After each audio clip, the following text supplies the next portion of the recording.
Prezados irmãos, diletas irmãs, paz em Jesus, nosso Mestre e Senhor. Estamos mais uma vez dando sequência ao estudo da obra Livro da Esperança, psicografado por Francisco Cândido Xavier e de autoria do seu mentor espiritual, Emmanuel, esse sábio espírito que tanto admiramos no movimento espírita pela sua sabedoria, pelo seu conhecimento do Evangelho. E o capítulo a ser estudado hoje é o capítulo 79, intitulado Estudo Íntimo. Em todos os capítulos, o autor espiritual do livro colocou duas epígrafes encimando os capítulos, sendo uma do Evangelho bíblico, do Novo Testamento, e outra do Evangelho segundo o Espiritismo. É de Mateus, capítulo 9, versículo 13, palavras de Jesus. Ide, porém, e aprendei o que significa misericórdia quero e não sacrifício, porque eu não vim a chamar os justos, mas os pecadores ao arrependimento. Vejamos inicialmente, algumas reflexões sobre essa primeira epígrafe. Recorremos também a Emmanuel em outro livro chamado Canais da Vida para fazermos algumas reflexões sobre esta fala de Jesus, anotada por Mateus. Diz ele no livro Canais da Vida: no trato com as chagas da ignorância, na esfera da humanidade, quais sejam a incompreensão e a vingança, a crueldade e a rebeldia, anotemos a conduta da misericórdia divina no quadro das doenças terrestres. Então, no trato com as chagas da ignorância tão presente, ignorância espiritual tão presente ainda no planeta Terra, onde nós vivemos. Chagas estas com o nome de incompreensão, de vingança, de crueldade, de rebeldia. Então, anotemos a conduta da misericórdia divina no quadro das doenças terrestres. Ou seja, Emmanuel vai fazer um comparativo da misericórdia divina em relação, primeiramente, às doenças terrestres. Porque alguém acusa os reflexos tóxicos dessa ou daquela enfermidade, não sofre condenação a permanente desajuste. Recebe a atenção da ciência, que lhe examina as possibilidades de cura ou melhoria. Então, no quadro das doenças do mundo, as doenças do corpo, porque se alguém acusa assim, os reflexos tóxicos de uma determinada enfermidade, às vezes grave, a ciência do mundo, a medicina, não sentencia essa pessoa a um desajuste permanente. Pelo contrário, o doente recebe a atenção que a ciência lhe pode proporcionar e lhe examina, quanto possível, as possibilidades de cura ou de melhoria. Porque a ciência da medicina, a ciência terrestre da medicina, também é um reflexo da bondade maior. Também é um representante da misericórdia divina na Terra. Porque processos infecciosos alterem a constituição celular nessa ou naquela parte da província corpórea, não sentencia a zona atacada a simples extirpação, ou seja, a amputação. Ou seja, porque processos infecciosos possam adentrar o nosso organismo, afetando determinados órgãos. A medicina da Terra, representando a bondade celeste, não sentencia essa zona atacada à amputação. Se nós temos uma infecção em um pé, a medicina inicialmente não propõe a extirpação ou a amputação desse membro. Ou, se temos uma infecção numa mão, a medicina não determina inicialmente a amputação do nosso braço. Pelo contrário, oferta-lhe recurso adequado para que elimine a infestação virulenta. Que recursos são esses aqui colocados? Hoje, naturalmente, são os antibióticos e outros medicamentos complementares da terapia com antibiótico, para que possa ser eliminado aquela infestação virulenta e que os órgãos do corpo voltem à sua normalidade para que a criatura possa seguir a sua vida normalmente. Isso são reflexos da medicina maior, que é uma representação de Deus na Terra. Se moléstias epidêmicas surgem insidiosas, distribui a vacinação que susta o contágio. Refere-se Emmanuel aqui às moléstias epidêmicas. Quando se fala em epidemia, nós devemos entender que é aquela doença que atinge uma grande área geográfica, mas dentro de um determinado território. De certa forma, ela ainda é circunscrita, apesar de ser generalizada, às vezes dentro de um país, dentro de uma região ou dentro de um estado. Mas nós temos na atualidade, estamos vivendo na atualidade, uma moléstia ainda maior, que é a pandemia do coronavírus. Pandemia é quando a doença se espalha a nível global. Hoje, essa doença, esse coronavírus, ele está espalhado no mundo inteiro. Então, é uma pandemia maior do que uma epidemia.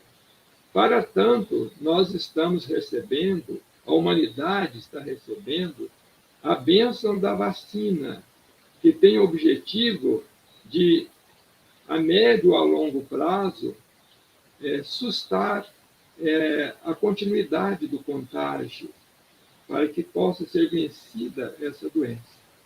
Então, a vacina representa, não só no caso do coronavírus, mas para as demais doenças, como sarampo, e tantas outras doenças, né? A gripe, enfim, tantas as doenças hoje para as quais temos vacina. Então, isso representa a bondade de Deus em nosso favor. Vemos assim que a lei de Deus não se conforma com o mal. Ao contrário, opõe-lhe a cada instante o socorro do bem, anulando-lhe a força. Agora, como nós sabemos, existem as moléstias do corpo, assim como existem as moléstias da alma. Para as moléstias do corpo, temos então os recursos da medicina, a vacina, o antibiótico, a cirurgia, a anestesia, o analgésico. Então, são tantos os remédios, a quimioterapia para o tratamento do câncer, a radioterapia, são todos recursos da medicina para tratar as enfermidades orgânicas, enfermidades do corpo físico. Mas nós temos também, e é isso que o Emmanuel quer enfatizar aqui, as doenças da alma. Para as doenças da alma, o remédio que existe é o remédio proposto pela religião e, sobretudo, no nosso caso, pelo Evangelho de Jesus, que é o medicamento eficaz para tratar as enfermidades morais que todos nós, ou a esmagadora maioria das pessoas que vivem na Terra, ainda são portadoras. Então, diante da incompreensão, que é uma doença da alma, da vingança, da crueldade, da rebeldia, usemos a cada hora a compaixão sem termos e o perdão sem limites, porque o próprio Jesus, perante os nossos males, exclamou complacente: em verdade, eu não vim para curar os sãos. Então, o Emmanuel está enfatizando aqui para nós a importância do Evangelho como terapia da alma. O perdão é um remédio santo. A compaixão é um antídoto contra os males da crueldade, os males da rebeldia. Então, que nós possamos aqui relembrar as palavras de Jesus diante daqueles que, porventura, como nós, carregam esses males da alma, que muitas vezes representam atritos e problemas para as nossas vidas. É preciso que a gente relembre as palavras de Jesus. Em verdade, eu não vim curar os sãos. Ou seja, todos nós somos doentes da alma, não só nós, mas como também, muitas vezes, aqueles que caminham conosco. E nós devemos ter em mente que, perante Jesus, o Divino Médico, todos nós ainda somos criaturas enfermas. Passemos agora em revista a segunda epígrafe destacada por Emmanuel, do Evangelho segundo o Espiritismo, capítulo 24, item 12. O capítulo 24 é intitulado Não ponhais a candeia debaixo do alqueire. Se só aos mais dignos fosse concedida a faculdade de comunicar com os espíritos, quem ousaria pretendê-la? Onde é o demais o limite entre a dignidade e a indignidade? A mediunidade é conferida sem distinção, a fim de que os espíritos possam trazer a luz a todas as camadas, a todas as classes da sociedade, ao pobre como ao rico, aos retos para os fortificar no bem, ou aos viciosos para os corrigir. Esta fala do Evangelho que fala da questão da mediunidade, porque a mediunidade é uma força neutra que é concedida, de maneira geral, a todas as pessoas, de todas as situações, de todas as crenças. Inclusive, é preciso que a gente entenda que o Espiritismo não inventou a mediunidade. A mediunidade não é criação da doutrina espírita. Ao contrário, a doutrina espírita veio por intermédio da mediunidade. Mas nós não criamos a mediunidade.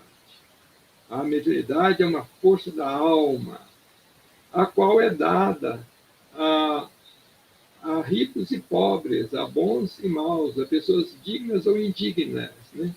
Porque seria o mesmo de perguntar assim, por que Deus concede boa vista aos ladrões, né? Por que Ele concede as bênçãos da facilidade de falar, por exemplo, para aqueles que usam mal do discurso para prejudicar as populações? Então, a mediunidade também é assim. Ela é dada a todos. Vamos ver algumas reflexões que a gente buscou no próprio Evangelho inicialmente, no item 12, que ele esclarece. A quem se admire de que, por vezes, a mediunidade seja concedida a pessoas indignas, capazes de a usarem mal. Muitas vezes pessoas como isso, poxa vida, uma faculdade tão importante como essa, por que é concedido a pessoas indignas? Né? Ele, já na fala dessa segunda epístola, já se diz, mas onde há o limite entre a dignidade e a indignidade? Porque às vezes a gente categoriza os outros de pessoas indignas, mas e nós? Nós somos perfeitos na dignidade? Ou não, né? Contudo, não são estes últimos, quer dizer, essas pessoas chamadas de indignas, os doentes que necessitam de médico? Jesus não afirmou que ele veio para os doentes e não para os sãos, porque são os doentes que precisam de médico? Se há pessoas indignas que a possuem, é que disso precisam mais do que as outras para se melhorar. Então, se há pessoas que a gente julga indignas ou que não possuem uma conduta muito adequada aos padrões, né, que a moral exige, se há pessoas que têm mediunidade nessa situação, nós devemos pensar assim, que elas também precisam de melhorar. A mediunidade, às vezes, é dada a elas para que se melhorem. Muitas pessoas, muitos espíritos que erraram fragorosamente em outras vidas, que cometeram crimes, às vezes, hediondos, movidos de grande remorso no plano espiritual, pedem para vir com tais e quais doenças, com aleijões, com cegueira, com câncer. Mas muitas vezes a misericórdia divina concede a eles a mediunidade, para que através da mediunidade eles possam expiar o seu passado e se tornar uma pessoa melhor. Pensa que Deus recusa meio de salvação aos culpados? É uma fala do Livro dos Médiuns, no capítulo 20. Isso é uma resposta dada pelos Espíritos, quando ele realmente perguntou por que a faculdade mediúnica era concedida a pessoas chamadas indignas. Né? Então, Deus não recusa meio de salvação a ninguém. Deus outorgou faculdades ao homem e lhe dá a liberdade de usá-las, mas não deixa de punir o que delas abusa. Ou seja, a mediunidade é dada a todos, com a possibilidade de a usarem para o bem, de construir uma vida melhor, de fazer o bem na terra, de ajudar os seus irmãos, de intermediar a fala dos imortais, que são os espíritos desencarnados, para que haja um melhor entendimento do que é a vida terrena e os seus objetivos. Mas se a pessoa a utiliza para fins mercantis, por exemplo, desvia as suas finalidades para coisas fúteis ou até criminosas, essas pessoas, naturalmente, arcarão com a responsabilidade de ter desviado uma faculdade tão sublime. Mas não é que não seja concedida a todos a oportunidade, às vezes, de tê-la para fazerem bom uso e se melhorarem. Analisemos inicialmente o título desse capítulo, Estudo. O estudo é a aplicação da nossa inteligência para o conhecimento de algo que não é conhecido ou que é imperfeitamente conhecido.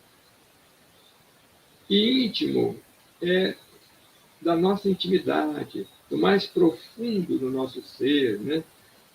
Dos escaninhos da nossa alma, da essência dos nossos espíritos. Então, esse título quer dizer isso, o estudo da nossa intimidade. Até agora, reflexionando sobre as duas epístolas destacadas por ele, nós vimos que foi enfatizado a necessidade da indulgência para com as faltas do próximo. A indulgência para com as faltas do próximo. No entanto, nós veremos no decorrer da leitura e dos comentários da dissertação de hoje, que é Estudo Íntimo, que o dedicado ao autor espiritual, Emmanuel, ele vai enfatizar também uma outra necessidade de paciência e de tolerância, que é a paciência e a tolerância para conosco mesmo, para com os problemas da nossa intimidade, às vezes muito complicados. Na construção espiritual a que fomos trazidos pela bondade do Cristo, surgem momentos ásperos, nos quais temos a impressão de trazer fogo e fel nos escaninhos da alma. Realmente, todos nós passamos por momentos, às vezes, dificílimos na nossa vida. São momentos nos quais parece que a nossa intimidade ela está comburida por um fogo de provações terríveis e de amarguras, de decepções, de amarguras de problemas, de ilusões que nós cultivamos e que acabam caindo por terra. São problemas que estão lá no escaninho da alma, quer dizer, está lá na intimidade do nosso coração, nos recessos do nosso ser. Então, há momentos em que nós vemos assim, como que o nosso interior, como se fosse um vulcão de problemas, né? O fogo aqui lembra combustão e alta temperatura. Nos vemos muitas vezes na alta temperatura dos problemas terrenos, amargurados pelas decepções do mundo. não mais entraves decorrentes da calúnia e perseguição. Quer dizer, não se trata de problemas de fora, de pessoas que nos atingem, de problemas que vêm de fora. Não. Mas sim desgosto e inconformidade a se levantarem de nós contra nós. São problemas difíceis, às vezes, que são comuns, porém, a toda pessoa que adota com sinceridade o Evangelho para a sua vida. Porque enquanto nós estamos na indiferença, nós não nos preocupamos com isso. Mas desde que adotamos o Evangelho como norma e diretriz para as nossas vidas, aí surge essa problemática, esses conflitos internos, que Paulo se refere, por exemplo, na sua epístola aos Romanos, quando fala das suas crises internas, das suas lutas internas para servir o Cristo. Né? Surge, então, insatisfação, arrependimento tardio, autopiedade. É que nós ficamos insatisfeitos com a nossa conduta, com a nossa dificuldade de colocar em prática os ensinamentos de Jesus. Arrependemos-nos de certas coisas que fazemos numa hora impensada e ficamos frustrados por isso. Outros momentos, cultivamos um sentimento de pena para conosco mesmo. Ah, mas eu não presto, eu sou ruim. Então, são sentimentos negativos que não ajudam em nada. Em muitas ocasiões, desertamos do bem. São tantas as decepções conosco mesmo, às vezes, que nós desertamos do bem quando se fazia imprescindível demonstrar firmeza para prosseguir, perseverança para se erguer, para cair e se levantar. Falhamos ou distraímos-nos no momento preciso de vigiar ou vencer e sentimos-nos deprimidos, arrasados, não com o que vem de fora, com as outras pessoas, mas conosco mesmo, decepcionados conosco mesmo. Por isso que eu disse que Emmanuel ia enfatizar nesta página a paciência e a tolerância para conosco mesmo, para com as nossas dificuldades. E essas dificuldades são tantas e tantas que realmente nos sentimos, às vezes, muito conflitados. Que é até acertado dizer que praticamente todo espírita, falando aqui dos espíritas, que é o caso da nossa religião, todos nós espíritas somos pessoas conflitadas. Conflitadas pelo que nós já conhecemos da doutrina, pela excelência dos princípios doutrinários e pela dificuldade que nós trazemos para vivenciá-los ainda. Contra as nossas aspirações de melhoria, contra os nossos anseios bruxuleantes de luz, temos ainda pesadas entraves da sombra que nós cultivamos em séculos e séculos, afastados do ensinamento de Jesus. Então surgem esses momentos de conflito íntimo. Né? Mesmo assim, urge não perder tempo com lamentações improfícuas. Quer dizer, lamentações inúteis, improdutivas, ineficazes, infrutíferas. Né? Urge não perder tempo com essas lamentações. E aqui nós nos lembramos, até para exemplificar melhor, a necessidade da gente reagir contra isso e de levantar quando cairmos para prosseguir trabalhando, o exemplo de Paulo de Tarso. Em uma página no livro Seara dos Médiuns, Emmanuel, a qual a gente intitulou O Médium Inesquecível, ele se refere à situação do apóstolo Paulo no que concerne a essa questão do conflito íntimo, das dificuldades que a gente precisa superar em relação às nossas próprias falhas, em relação à nossa própria miserabilidade. Ele dá o exemplo de Paulo e diz assim, vê Jesus, Paulo vê Jesus, redivivo, e escuta-lhe a voz. É a aparição de Damasco, quando Jesus lhe aparece no caminho de Damasco. O apóstolo aterrado cai por terra, reconhece os enganos em que vivera. Refugia-se naquela estalagem de Damasco, enseguecido pelas luzes do Mestre. Entretanto, visitado por Ananias, o perseguidor que ele fora para aniquilar, que lhe restitui a visão, o apóstolo inesquecível não perde tempo em lamentações inúteis. É isso que nós queremos destacar, o apóstolo da gentilidade, a qual devemos, sem dúvida nenhuma, o cristianismo ter chegado aos nossos dias. Não perdeu tempo em lamentações inúteis. Ele que tinha tantas razões para se lamentar, que havia perseguido os apóstolos do Divino Mestre, que havia decretado a morte e o apedrejamento de Estevão, o dedicado irmão da sua noiva Abigail, que havia perseguido a igreja nascente de Jerusalém, nas pessoas de Pedro, de Tiago, de João. Ele não perde tempo em remoendo essas falhas que ele cometeram. Não sucumbe desesperado. Não se confia à volúpia da autocondenação. Ele não fica tendo piedade de si mesmo. Por que eu fiz isso? Ai de mim que fiz isso, né? Ele não foge à luta pela renovação íntima. Paulo não foge à luta pela renovação íntima. Pelo contrário, ele observa a extensão dos próprios erros, mas não se entrega ao remorso vazio. Refugia-se no oásis de Dan por 3 anos consecutivos para fazer uma reavaliação da própria vida. Mas, na sequência, ele volta ao caminho da luta e encontra imensas dificuldades para a iluminação da sua alma. No entanto, não esmorece na luta.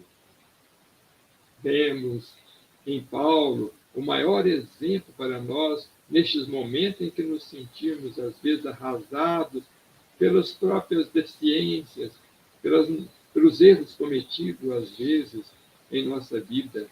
Paulo é esse exemplo grandioso, porque ele não se deteve nas suas próprias miserabilidades. Ele lutou até o fim do corpo físico, no sentido de se reabilitar, como de fato se reabilitou, espalhando o Evangelho de Jesus a todas as regiões conhecidas da época, sofrendo os mais diversos problemas, né?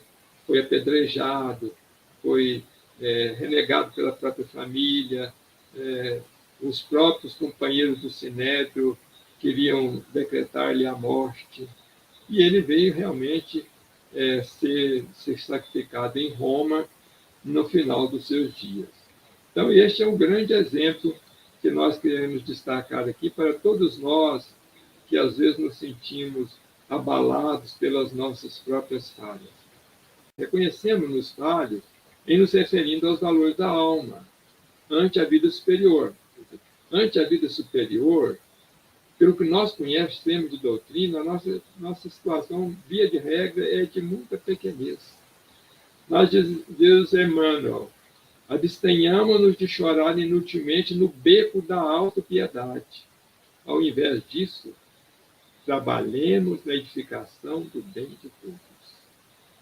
Embora considerando as nossas falhas, né, a nossa distância imensa para com a espiritualidade maior, evitemos as lamentações inúteis, evitemos enveredar pelo beco da autopiedade e trabalhemos, sim, até o final dos nossos dias na edificação do bem de todos, fazendo não o que Paulo fez, porque nós não temos essa condição, mas fazendo o possível na nossa condição evolutiva.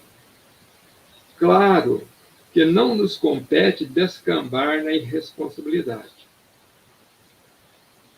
Realmente, ao falar da necessidade de superar os nossos erros, de passar por cima das nossas falhas e nos levantar, isso não significa que a gente vá cultivar a irresponsabilidade. É mera obrigação nossa analisar os nossos atos, examinar a consciência, meditar, discernir. Então, nós não podemos derrapar ou tombar na irresponsabilidade. Precisamos realmente nos analisar, saber dos nossos erros, das nossas falhas, das nossas limitações, mas não desanimar e prosseguir trabalhando. É forçoso cultivar desassombro e serenidade constantes, quer dizer, todo dia, para retificar-nos sempre, adestrando infatigável, quer dizer, incansável paciência, até mesmo para conosco, nas provações que nos corrijam ou humilhem, agradecendo as correções. Porque muitas vezes os problemas que surgem em relação a nós, as decepções que nós temos até conosco mesmo, exigem, como foi o caso de Paulo, desassombro e serenidade, para que nós possamos, de forma incansável, usando resiliência, usando paciência para conosco mesmo, né, continuar sofrendo as nossas lutas, corrigindo os nossos erros, mas agradecendo a essas lutas como lições necessárias e imprescindíveis ao nosso crescimento moral. Enquanto nos demoramos encarnados aqui no plano terrestre, aqui na Terra, né, um tipo de impaciência existe sutil, capaz de arrastar-nos aos piores distúrbios emotivos, a revolta contra nós mesmos. Então, diante dos nossos erros, não vamos fugir de ter paciência conosco e vamos evitar uma revolta contra nós mesmos, porque isso seria muito prejudicial, né? Entendamos, né? Cultivemos humildade para reconhecer os nossos erros, mas cultivemos também coragem para sobrepor a eles, para lutar com eles, para superá-los no campo do trabalho, procurando infatigável esforço no campo do bem.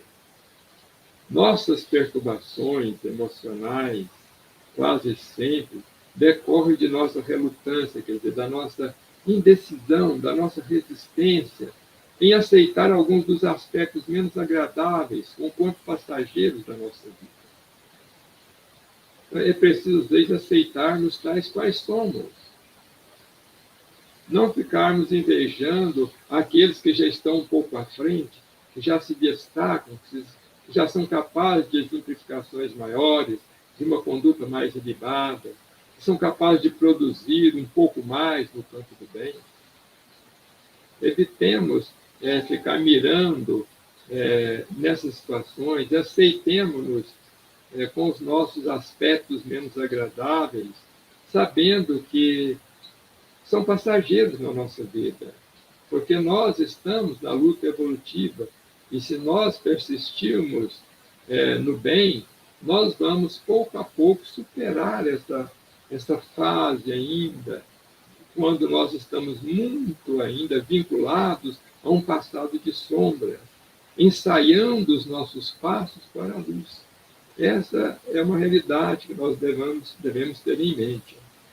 De certo, ninguém nasce no corpo físico para louvar deficiência. Nós nascemos para louvar deficiência. Não estamos querendo dizer isso aqui. Deficiência que carregamos ou para ampliar essas deficiências.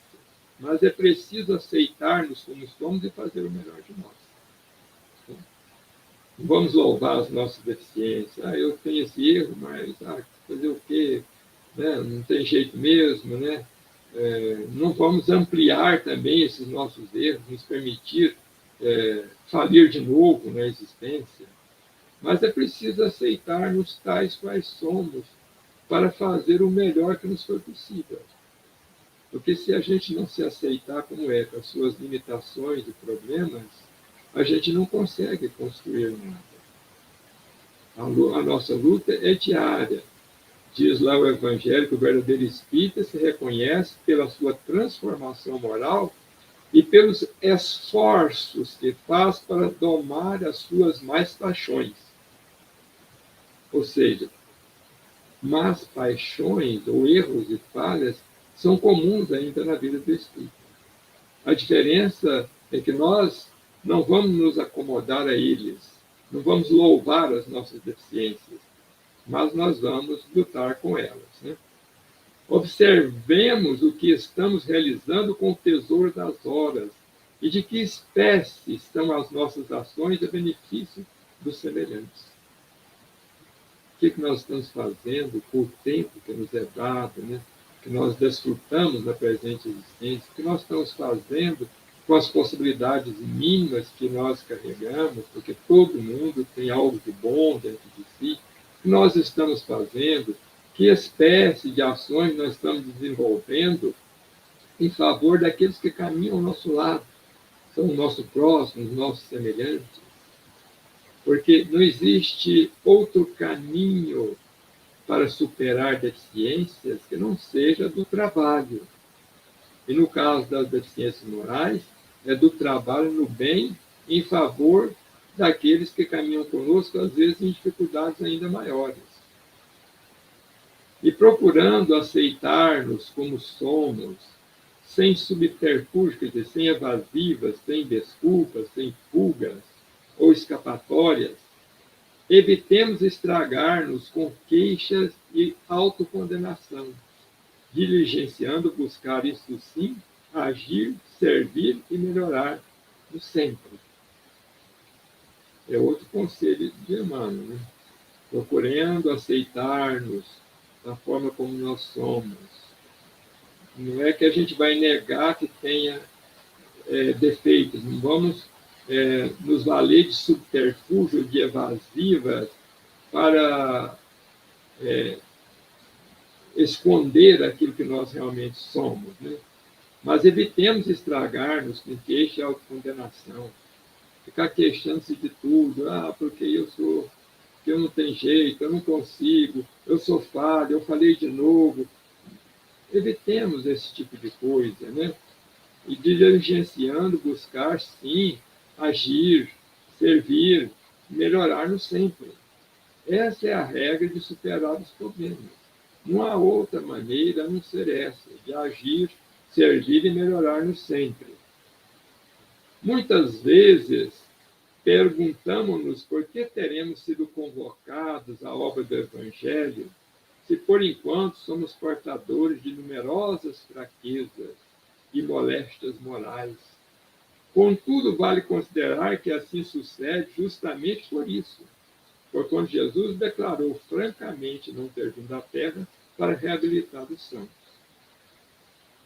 Porque às vezes a nossa situação é tão difícil, né? É tamanha a nossa dificuldade de vivenciar os ensinos do Evangelho, que nós nos perguntamos assim, por que nós fomos convocados para esse trabalho? Oh, meu Jesus, por que eu estou nisso? Por que o Senhor me convocou para esse serviço dessa natureza? Eu não estou dando conta, está muito difícil, eu estou falhando, né? Eu não estou conseguindo. Então, nessa hora, a gente devemos considerar o seguinte, que nós estamos nesse trabalho que nós estamos achando difícil, complicado, que nós estamos, às vezes, escorregando, né? Não dando conta de fazer tudo a 100%, porque foi necessário, é justamente por isso, por nós sermos doentes, que nós somos chamados ao serviço da cura na Terra. Ninguém pode curar-se a si mesmo fugindo do trabalho, da convivência com o próximo. Como nós vamos adquirir paciência se nós não formos testados em nossa vida de relação? Como é que nós vamos testar desprendimento dos bens terrenos se nós não tivermos, às vezes, a riqueza nas mãos? Como nós vamos adquirir paciência se nós não passarmos na Terra pela prova, por exemplo, da pobreza? Então, são necessárias essas lutas para que a gente possa superar. Não existe outra maneira a não ser a de vivenciar os problemas, de lutar com eles, de passar pelas situações para que a gente possa conseguir crescer. Críticos do mundo, e não faltam críticos no mundo, críticos do Evangelho, né? Detratores do Espiritismo não faltam, né? Críticos do mundo indagarão igualmente que diferença fazem para nós as teorias de cura espiritual e as diligências pela sublimação íntima, se estamos estropiados da alma tanto agora quanto ontem. Nossa, que fala, né, gente? Que fala é essa do Emmanuel? Ele faz um problema sério. Porque tem pessoas que falam assim, que adianta você ser espírita? Eu te conheço, você está do mesmo jeito que você era ou até pior. Às vezes as críticas chegam para a gente, né, dessa forma, né? E nós nos sentimos estropiados, ou seja, mutilados, cansados, desfigurados, né? São as teorias de cura espiritual e as diligências de sublimação íntima que o Espiritismo nos oferece. Está aí para que a gente possa aproveitá-las. São remédios da alma que nós precisamos ter a coragem de tomá-los, né? Mas muitas vezes a gente demora, tem enorme dificuldade. E aí que surgem os críticos do mundo, aqueles que nos observam, né?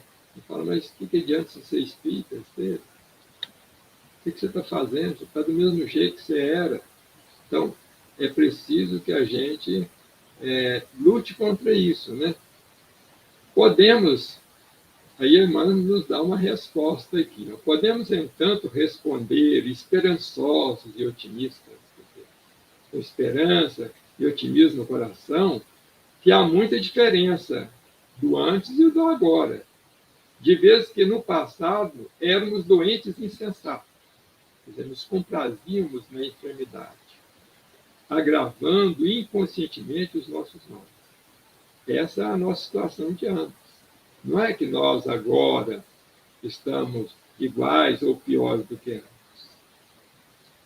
Enquanto ontem nós éramos insensatos, que agravávamos inconscientemente os nossos males, permanecendo neles ou ampliando-os.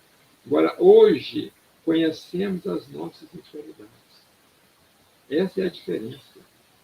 Nós, cristãos espíritas, conhecemos as nossas falhas, os nossos pontos nevrálgicos, né?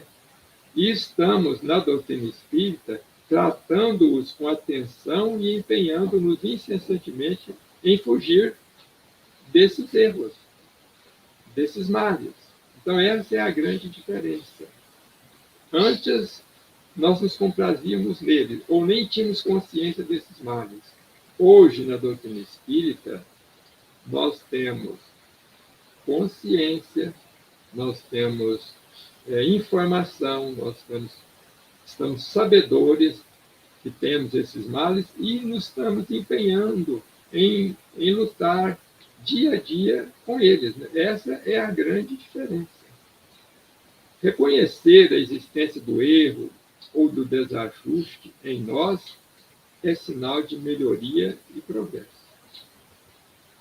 Mesmo que a gente não conseguiu superar as nossas falhas, mas desde que nós reconhecemos já, temos a humildade, a clareza de reconhecer os nossos erros, os nossos desajustes, né? Isso já é um sinal de melhoria e progresso. Enquanto espíritos embutidos na inércia, quer dizer, paralisados, né?